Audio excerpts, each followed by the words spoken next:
So welcome, first of all. I'd like to, first of all, start with thanks to kind of the ADC team and the committee for having me here. It's kind of a privilege to be able to talk about sort of product stuff at a developers conference. It's obviously a bit of an exception, but I hope that the content of this is going to be useful for whatever you're doing. So we are probably all here because we've got a love for music, a love for audio, a love for sound on some level. And we probably wanted to take this a little bit further, open up the screws, and figure out what is actually going on underneath the hood. Maybe just a quick show of hands to kind of give me a bit of an idea of where you're all coming from. Who in here is a developer and would rather fall into the technical category? So, as expected. What about who's running their own project? What about working within a bigger company? And who's thinking about setting something new up? All right, so it's a pretty good mix, and I think some of you also put your hand up twice. I'm not quite sure what that means, but so why would you want to learn about kind of business models? Well, I kind of think that we all have a sort of deep-rooted need. It brings a lot of satisfaction when we understand the value in what we're doing, kind of why are we doing what we're doing and how does it affect the world, how does it change it, how does it improve it. And ultimately, kind of the idea of delivering value is essentially what this talk is about. That is basically what a business model is trying to achieve. And the business model canvas is a tool that I, as a kind of product person, have picked up along my path and found it extremely useful in various contexts and the teams that I've worked with. And it's a tool that basically helps to describe, communicate, articulate a business model. So just a few words about me before we kind of jump into things. I was born up north in Leeds, just a few hours away. Kind of explains the weird accent for anybody that's not from the UK. It's 1984. It was a big year for George Orwell. The place was Bradford. It's got a lot of really interesting architecture, and it kind of sort of went down since the Industrial Revolution. So, as many of you here, I have a really strong kind of love for computers and music, and that was there from a very early age. Kind of around 6 or so, I have a very vivid memory of basically alternating between an old kind of DOS-based computer and an organ. And I guess looking back in hindsight, those two things basically shaped kind of the rest of my life. I still can't actually play the keyboards very well, probably won't be participating in the open mic later, but it was the sound and how things actually produced the sound that really fascinated me. I was rather more interested in going through and changing kind of presets than actually playing the piano. I got older, grew up kind of listening to the radio, John Peel, for anybody who kind of knows what that means, and was introduced to a lot of electronic music. That led to turntables, that led to synthesizers, kind of dark buildings and late nights. And I decided that that is sort of what I want to do basically for a living. Ended up going to Leeds kind of music college. It's primarily a jazz college. I didn't really like jazz as I was kind of moving into that. I probably have less of an appreciation for it now after hearing it on a very regular basis. But that was kind of a point when I was really introduced to sort of music tech proper. You know, looking at mixing desks, ADAT machines, compressors, EQs, and especially kind of tools like Cubase, Contact, and Reactor. Then I met a girl. Unlike many people, I moved to Berlin because of her, not to become a DJ. And it turned out that it's actually a really great place for music tech, right? After kind of a few years of being there, I kind of started working at Ableton with maybe at least one familiar face kind of in this room. I initially started to do support, then ventured into sound design. I was doing a bit of programming. And the last kind of few years there, I was working as a product owner. And that was basically my first taste of what it means to do product. What I like about it, and continue to like, is that you're kind of involved with many different disciplines and talking to many different people all at the same time. So for kind of generalists, perhaps like me, it's a great one. And the second thing that I really like is it's very people-focused. So we're often, talking about customers, their needs, and how we can actually create value for them. So kind of finally, a few words about what I'm doing now. Around 5 years ago, I was started work at Native Instruments. Initially, was working on Contact, and that kind of slowly veered off into essentially what is now kind of B2B partnering. So I'm working with the kind of Contact platform a lot, speaking to a lot of instrument developers and a lot of other companies within the space on how to maybe licensing kind of our products. Also, the NKS platform. If you don't know what that means, we've got a little stand kind of upstairs. Feel free to drop by afterwards, and I can give you a little demo. But what all of that means is essentially that I've kind of developed basically quite close relationships with a lot of these smaller companies within the space. And what I've seen is that as people are kind of turning their passions into a profession, that oftentimes kind of lack maybe some of the more specialized kind of skills that you might have if you was like solely a product manager or solely a designer. Nobody can really do everything, right? So throughout the course of this talk, I hope to basically kind of share with you some of that knowledge that I've developed as a product manager and give you a few pointers as to what you can think about. And I hope that this helps you whether you are kind of somebody who's thinking about setting something up, or whether you're working in a bigger company in a much larger context. So let's jump into it. And I'm going to start with a kind of cheesy quote. So Einstein apparently said this: everything must be made as simple as possible, but not simpler. And kind of I find this pretty interesting, actually, because we do live in a really highly complex world. We have so many different topics and pieces of information and phenomena that we kind of have to deal with that's at many different levels, and we do all of that at the same time on a daily basis.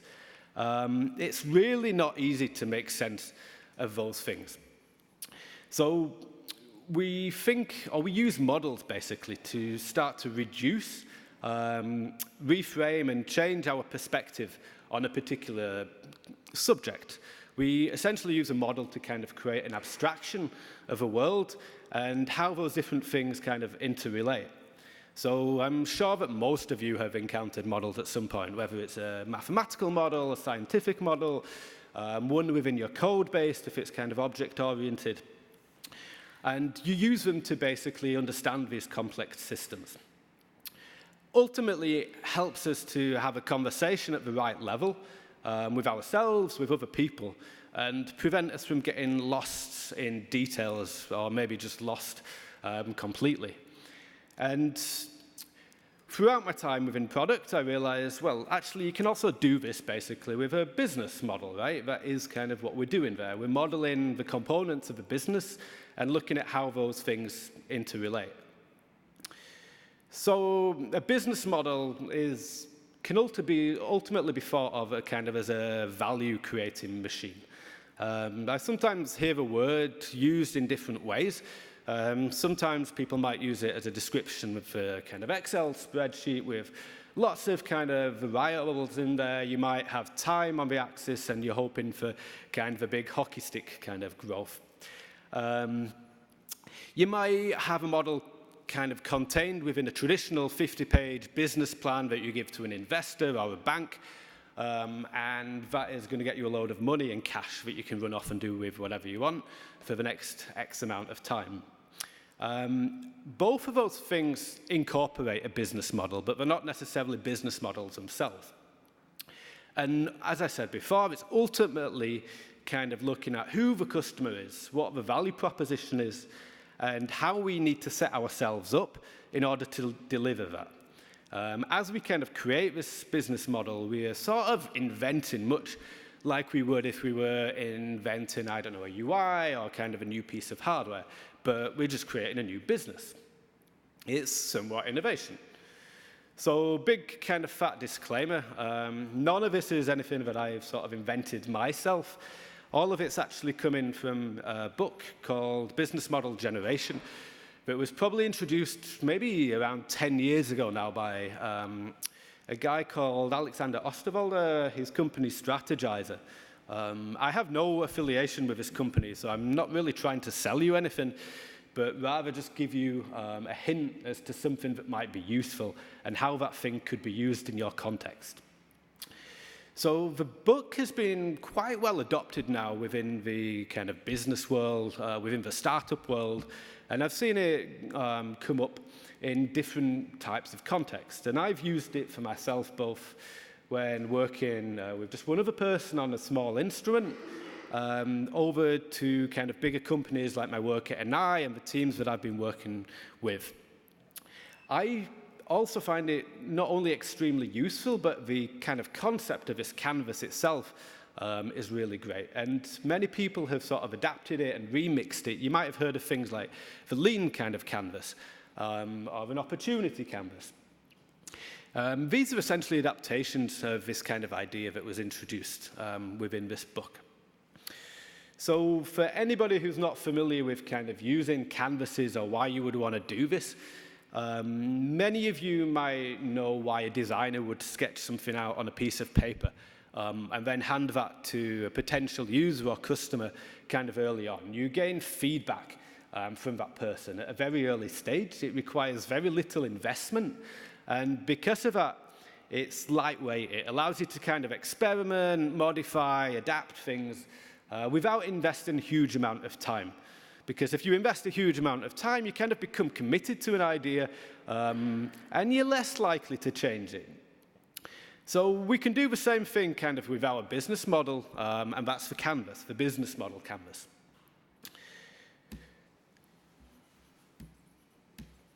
So this business model canvas basically is designed around kind of 9 different building blocks. So the 9 building blocks to business model success. And the rest of the talk is basically going to go through each one of these different parts of the canvas. I'll try and provide you a little bit of context about what that means, and we'll build a canvas up together throughout that process. So the order in which you do fill this thing is pretty important. And you do it in a certain way because as you kind of move through it in that way, you start to kind of plug in the building blocks and how those things interrelate. Hopefully that will make sense as we kind of make our way through that. So basically about the customer. Who is the customer? Most of us, as I said at the beginning, are here because we kind of love what we're doing. We might make music in our spare time. We might be trying to solve a particular problem that we have ourselves. And while this is kind of, commendable, one of the things that can lead to, it can be a bit of a double-edged sword in that if we design for ourselves, maybe other people don't have that problem. And maybe if we do find that other people have that problem, we might not find enough of those people to actually be able to sell anything, right? So we need to try and find a customer group that is big enough that we can actually make money from and sort of small enough that we can be specific. And the best way of figuring out who these people are is to kind of turn the attention from inwards to outwards. So starting to look at the world and see who these people are. Turning kind of strangers into friends. So how do we decide on kind of who our customers are? The first kind of piece of advice I would say is don't try and serve everybody. Everybody isn't a customer segment. I kind of seen this pretty recently in an exercise that we did. I don't know if I meant it as a joke, but it illustrates a point. When you try and solve for everybody, and everybody comes, your customer it's going to create a mess, basically, right? I'm sure you can all think of one or two programs or applications or products that try to do so many different things, and none of those things are done well, and it's just a pain to use. It requires a lot of resources, a lot of time, a lot of thought that probably could be better used elsewhere, and we create something generic. So what's kind of the antidote to something generic? It's been specific, right? So let's be specific about the customer that we're trying to serve. If you were basically doing what is a market kind of segmentation, you would essentially start with that big kind of pot of everybody, maybe everybody in the whole world, and then you start to kind of assign variables or different ways of breaking that person or that group down into something that's manageable and relevant. So kind of here are a few pointers of how you might want to do that. First of all, you should do it in a way that makes sense for you. That's the most important thing. It should be something that's tangible and that you can relate to. But some kind of like thought that you might want to do, you could look at geographic information. So which country is this person in? Maybe specific cities or regions, places of use. Are they trying to use it within a live environment, or rather is it a studio? Demographic information, so how old are they? Are they young? Are they looking to start making music, or rather are they old and it's something that they do in their retirement as a hobby? What sort of income levels do they have? Gender, education, social status, and also profession. I mean, kind of music tools are often professional tools. They're being used by people who are making money, and trying to understand exactly what that person is doing can be very useful. Are they a lawyer or a professional musician? Psychographic information, so what does the lifestyle look like? What sort of interests do they have? Concerns or values? Are they looking for kind of sustainable product? Is that something that's important to them, or rather very cost sensitive and they could sort of turn a blind eye if it's cheap enough? And then also behavioral things as well. So what sort of benefits are they looking for? What sort of usage patterns? Engagement levels. Do they use this thing very often, or is it rather an occasional thing? You've probably many books on these particular topics, and it's the subject of another talk, so I'm not going to dig into it too much, but I would just like to look at one other kind of technique that is used a lot, and that's kind of a customer persona. So personas are often used within kind of product or development teams to become sort of very familiar with the intimacies of what a customer or user, a potential user, is trying to do. So what are the jobs that this person is trying to do? What sort of things or pains are kind of blocking them throughout those jobs? And what makes them happy?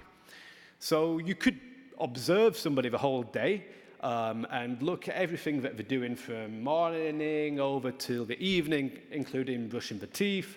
But that's probably not relevant for music. Instead, you can kind of frame it around the things that you are interested in and you might be able to solve for.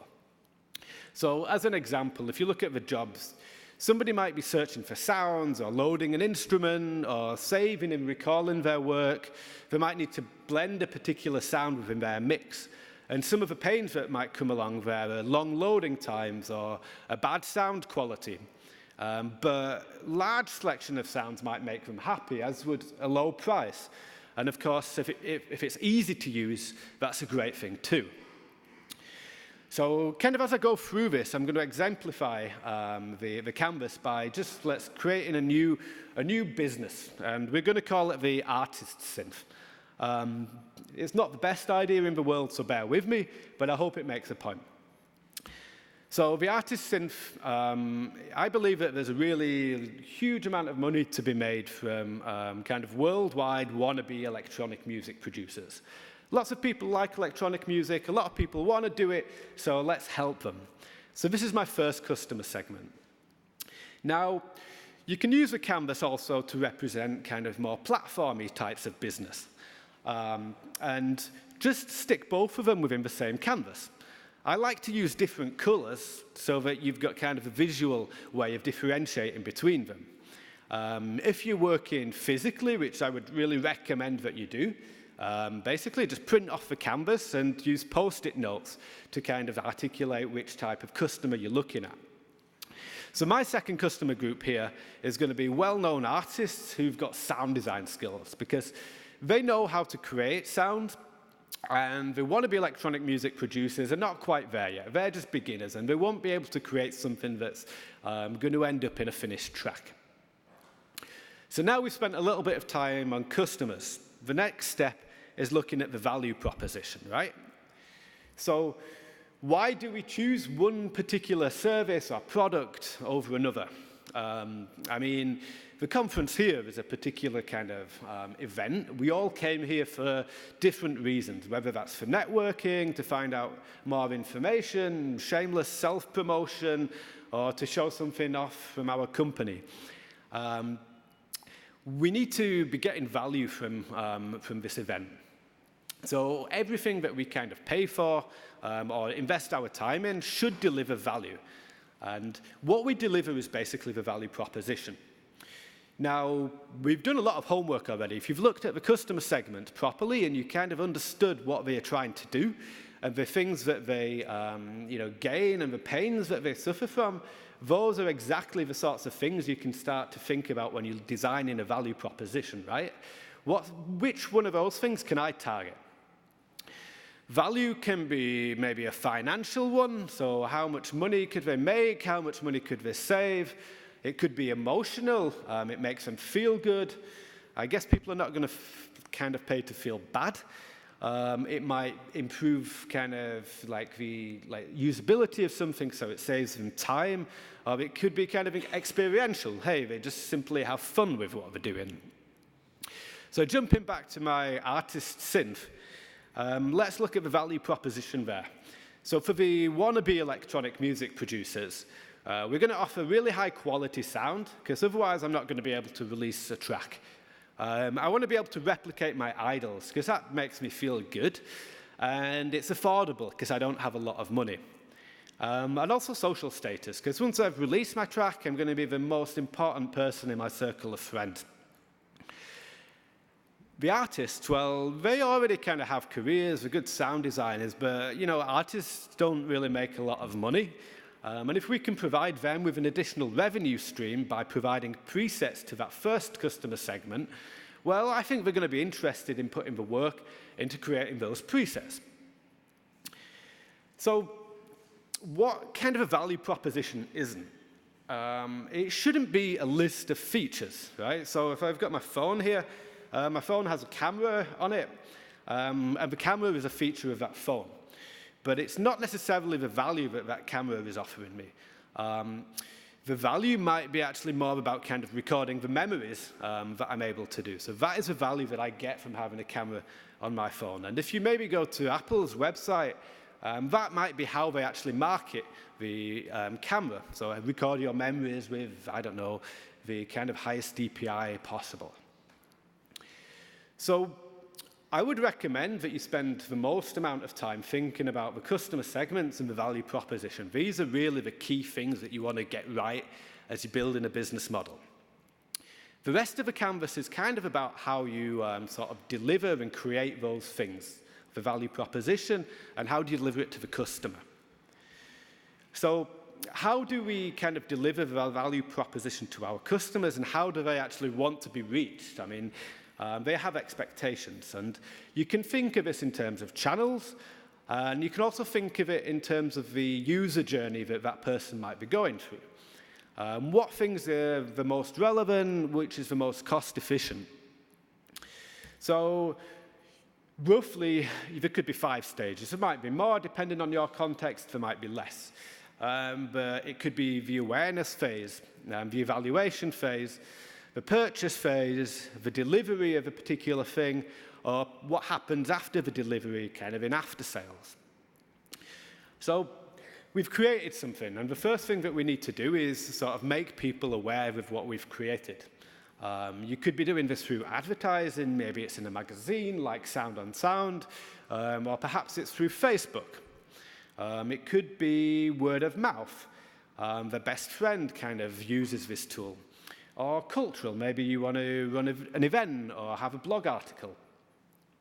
Once somebody's got that kind of idea in their head, then they go through this kind of evaluation process, right? And especially with kind of music tools, I can speak for myself. I mean, usually things tend to cost quite a bit of money. And I think the more things cost, the longer kind of that evaluation phase tends to be. So people maybe kind of read online reviews to try and judge the quality of something. They see what the artists are doing. This particular artist uses this tool. If I use that tool as well, then I'm going to sound like that artist. Or maybe if you look at forums, kind of like KVR, and see what people are saying online. Perhaps they compare it to things that they already have and say, how does this fit into my setup? So hopefully we've done a good job at helping them. And then they decide to purchase. So this could happen through our own channel, through our own shop, or maybe they use a distributor to do that. Finally, we've got to kind of actually deliver them what we've promised them. That could be a download service. Maybe it's kind of we need to ship a physical product to them. Does that happen ourselves? Do we build these boxes and send them out from our bedroom, or do we get kind of somebody in a fulfillment company involved so that they can do that for us? And after sales, of course, you've got things like support.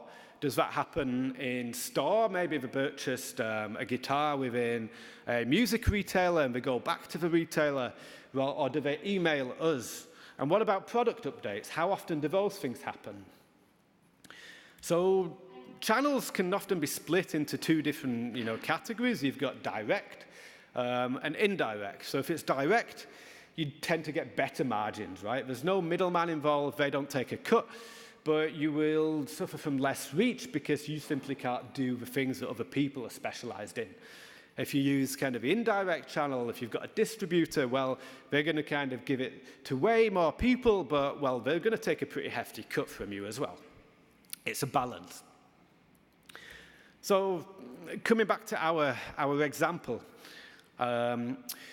people tend to make music within a DAW, so we need to create a VST plugin. And I want to basically use the VST plugin format as a way to kind of deliver this value proposition to the customer. I'm going to offer my plugin directly. It's only going to be available via my website, but I'll offer subscription. And all of these wannabe electronic music producers, they tend to hang out on Facebook. So if I use Facebook ads, then that's going to be a very effective way of making them aware of what I'm actually doing. Now, when you're building the canvas, you don't want to be listing everything in there, but just rather focus on kind of these key components that are the most relevant for your particular model. So the next stage is looking at customer relationships.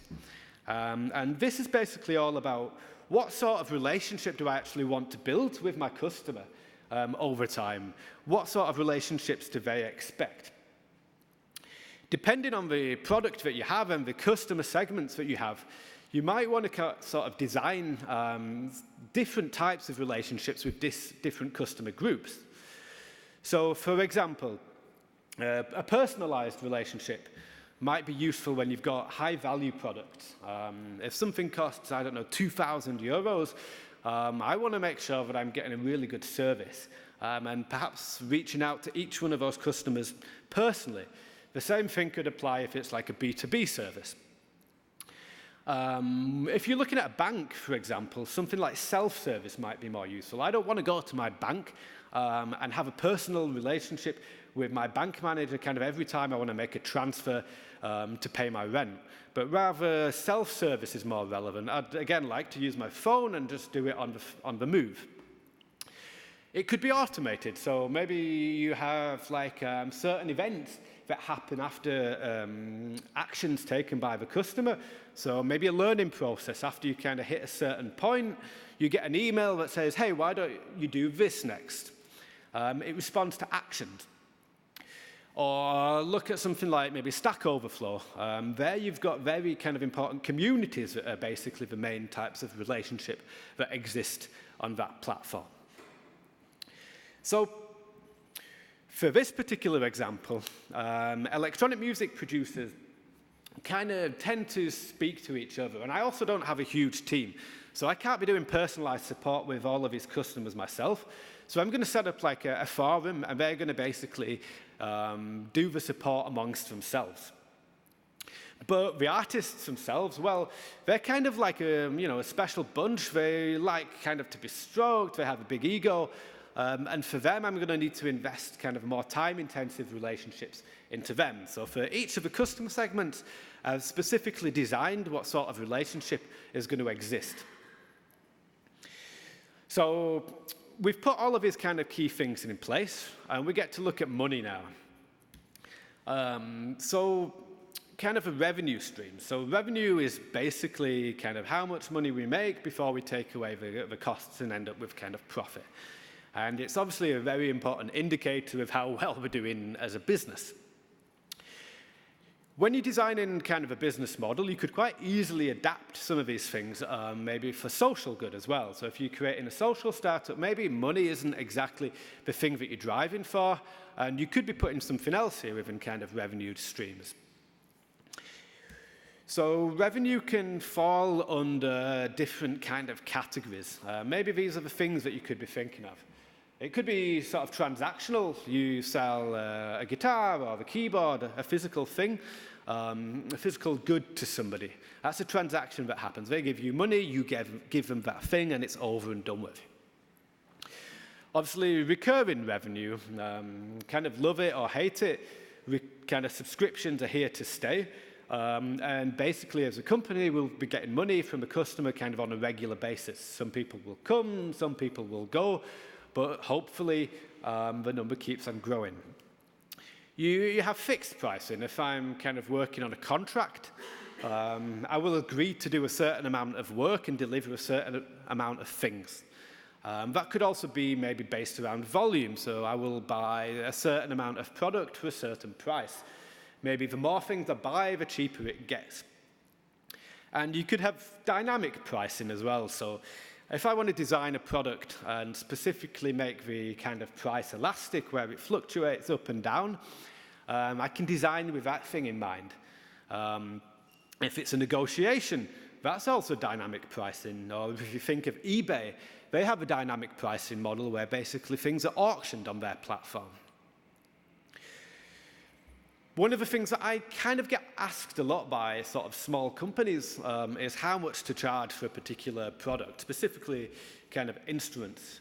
I don't really like the question, either receiving it, and I don't like being in the position where I'm trying to set pricing myself.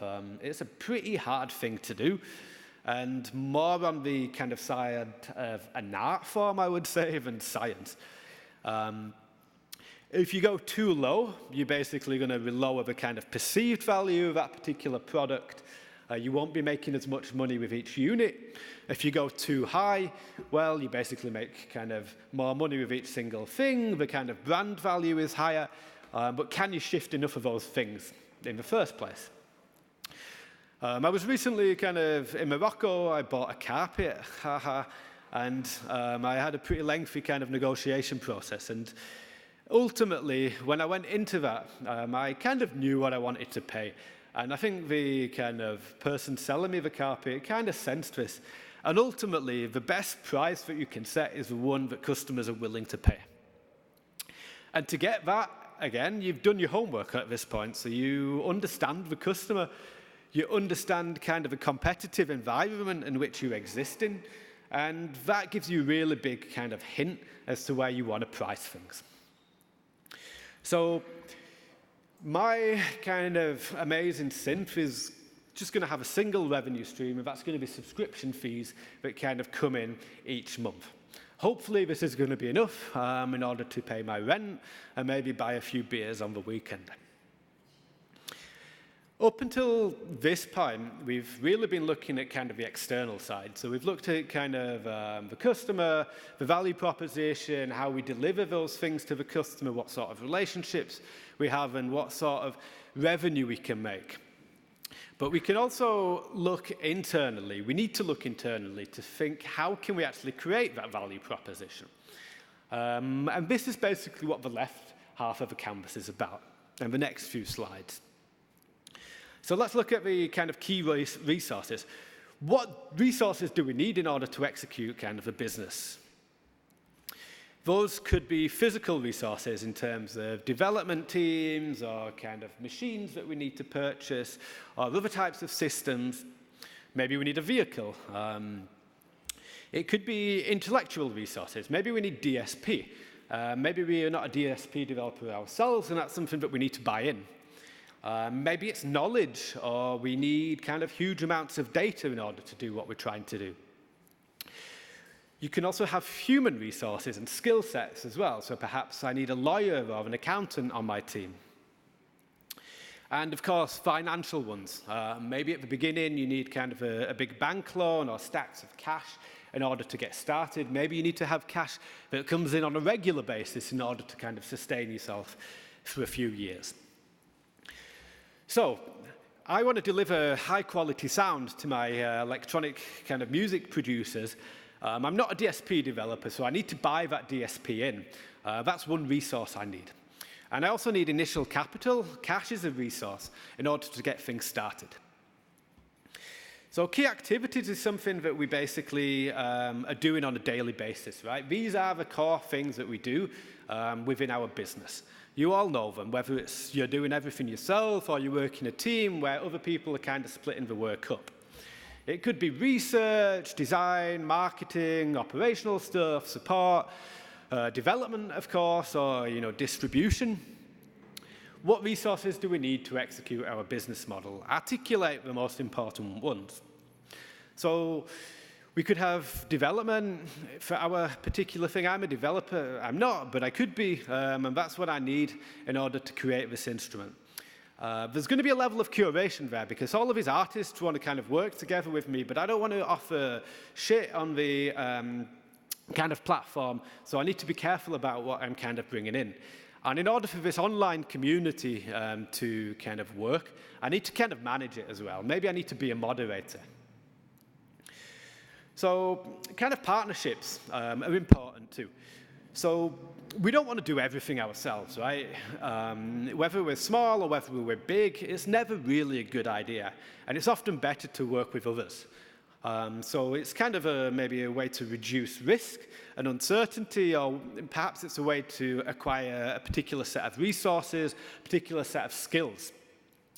And here we can think about what suppliers or partners we need to make that model work.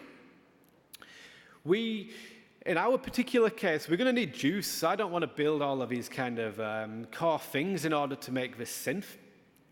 And I'm also going to use a service called Sprite, which allows me to kind of build this recurring revenue system. I don't want to build all of the subscription stuff from scratch. And finally, we've got cost. So unfortunately, nothing is for free. But now we've got all of these other pieces in place for our model, we can look at how much things are going to cost. To do this, just look at all of the key resources, the activities, the partnerships, and articulate them. So there could be fixed stuff like office space or kind of development costs, people. Those are fixed costs. You can have variable costs as well that basically change kind of with each unit that is sold.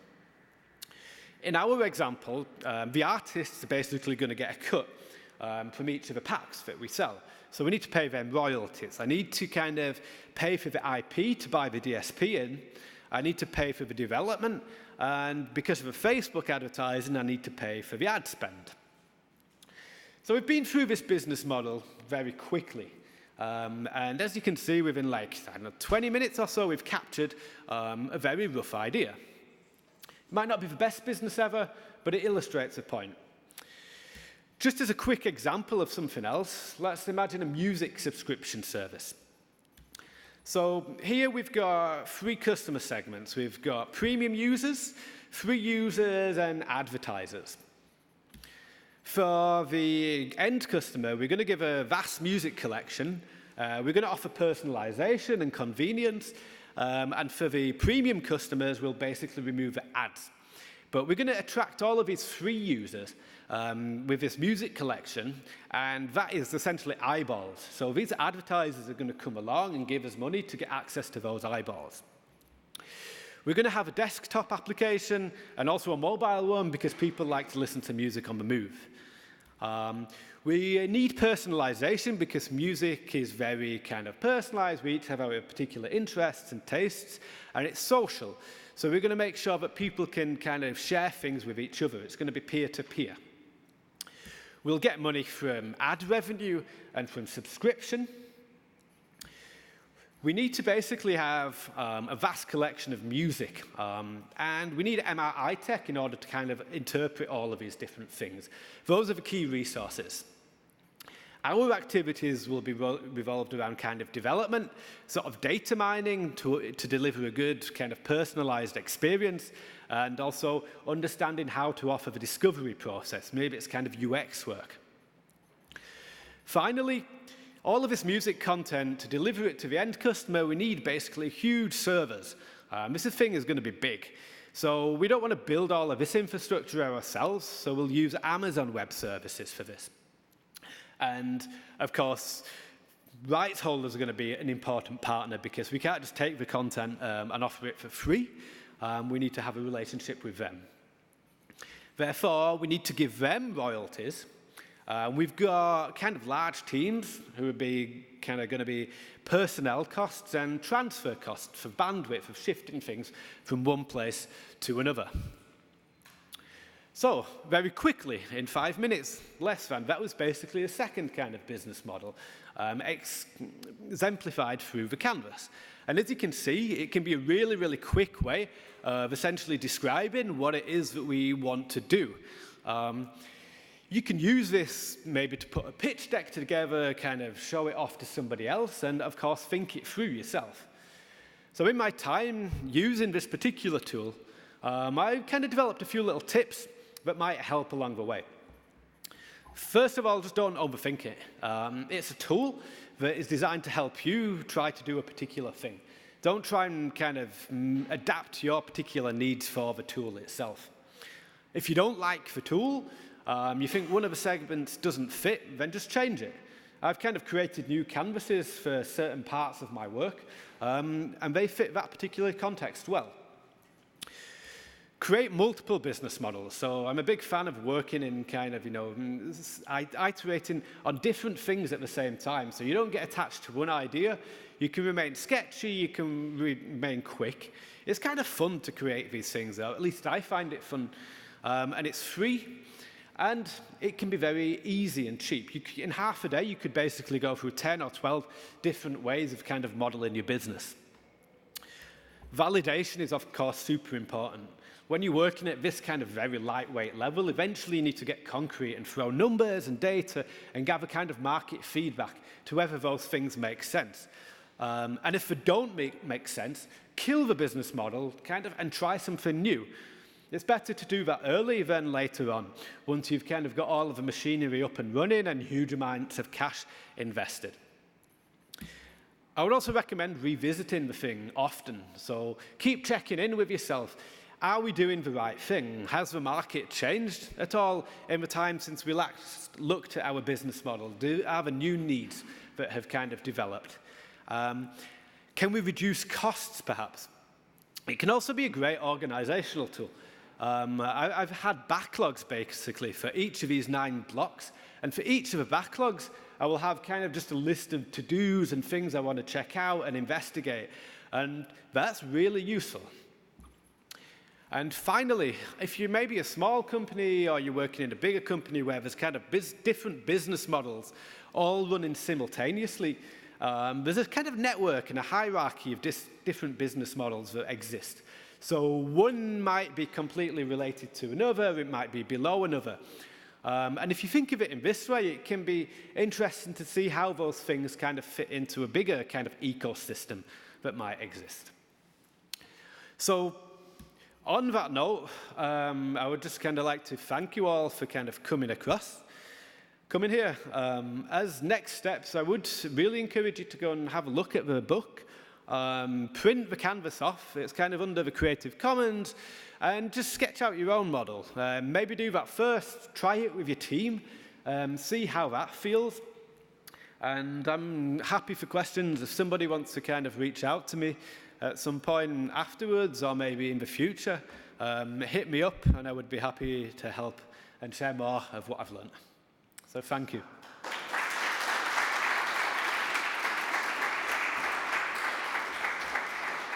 Thank you very much, Ray. We have a few minutes for questions, if anyone has one.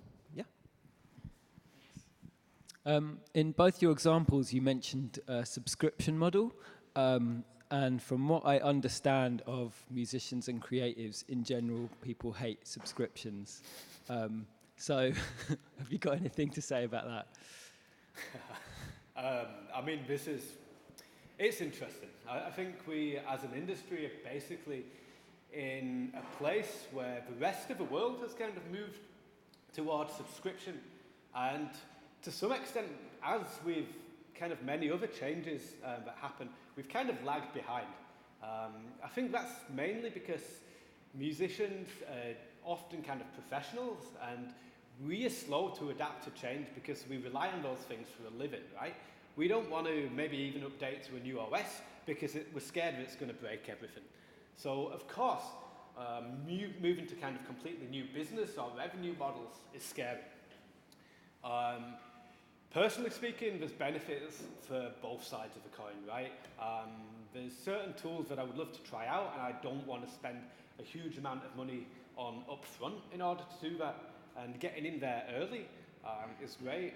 There's a lot of people out there who simply just cannot afford to pay a high price. Yeah, I think we've all got different opinions on the matter, but inevitably we are moving towards that. Any more? One here? Yeah, so I'm wondering, in your experience, what's the best time during product development to really dig into what you want to do for the business model canvas? It's a good question. I would say that when you're thinking about kind of, let's say, maybe you've got an idea and you want to start kind of moving beyond that idea and how it fits kind of into a sort of, especially a financial context, right? So a lot of kind of what I've described there is really about a business. It's not about kind of a particular product or so. But once you feel relatively confident that this is an idea worth pursuing, then you can basically start to build these things.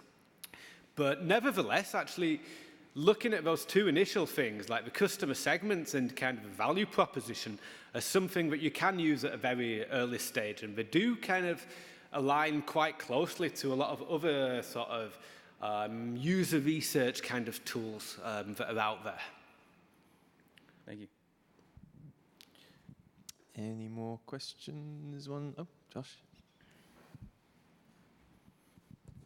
Just going back to the subscription model really quick, just had a quick question, just wanted to hear your thoughts.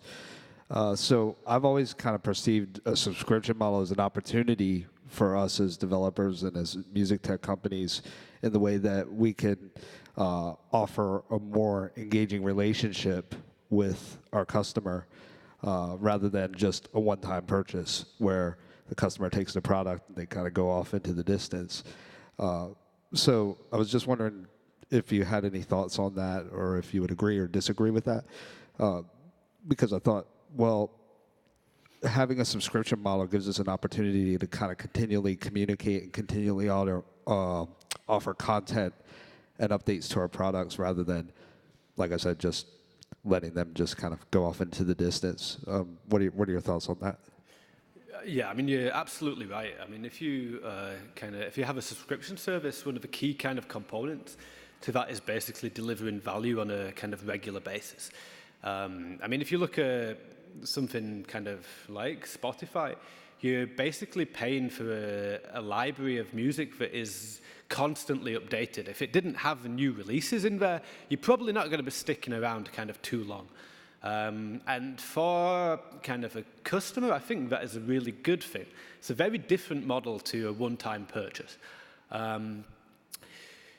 One of the challenges I think that we face within our particular space is that kind of a lot of the products that we have currently been creating are not necessarily set up in that way. And because of that, we might have a few more challenges in thinking how we kind of can adapt a sort of revenue model like subscription to those particular products. But I think if you look at the companies who are doing really, really great things, they've actually created completely new types of product that wouldn't have existed without subscription. Great. Any more? Any more questions? Anything over that side? No? Everyone seems satisfied. So we've got a 10-minute break now, and come back in here to see the amazing Ben Supper do his specialization talk. And thanks again to Ray.